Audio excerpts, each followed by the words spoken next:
Hi guys, ito nga palaging ganap kanina. 2 AM na ngayon ng madaling araw. Ngayong oras na nga na yan, ay nagpapaalam ako kay Pocket, magsha-shower na ako. Bago kasi ako matulog guys, gusto ko talagang malinis lahat and tatapos ko lahat ng trabaho ko kasi kinabukasan ay may alaga akong bata. Kapag kasi may alaga tayong bata, hindi tayo nakaka-focus maglinis, ganun. Kaya tinatapos ko talaga. Pero kapag may pasok yung alaga ko, hindi ako naglilinis masyado. Saka lang ako naglilinis kapag pumasok na siya sa school.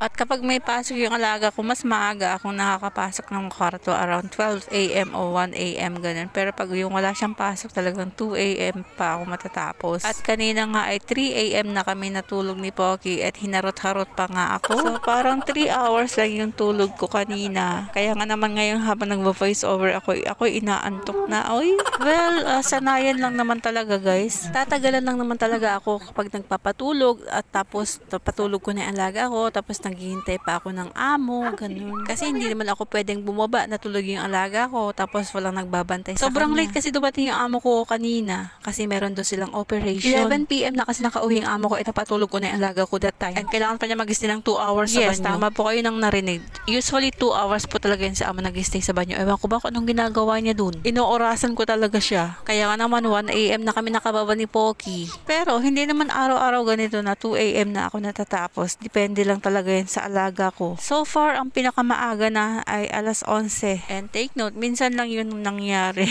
Kahit napatulog ko na yung alaga ko, yung amo ko naman ang inaantay ko. Ang tagal niyang maligo. Kung nag-oorasyon pa yata siya bago maligo, inaabot siya ng 2 oras, ganoon sa banyo. So anyway, ang dami ko na namang nasabi. Sorry na agad. Anyways guys, salamat pala sa inyong lahat na kahit hindi ako nakakapag-reply sa comments andyan pa rin kayo. Alam nyo kasi guys, yung alaga ko addict na addict dito sa cellphone ko. Gusto niyang naglalaro o nanonood sa YouTube. Tapos kapag yung naglalaro kami, gusto niya, ayaw niya ako mag-cellphone. Gusto niya focus lang ako sa kanya. Ganun siya ka-arte. Sasabihan niya ako, no phone, no phone. Habang nagvo-voice over ako, siya may naglalaro. Ito na naman siya. Gusto niya umuwi na daw kami. Sige na guys, bye! Upload ko na lang ito agad. Bye!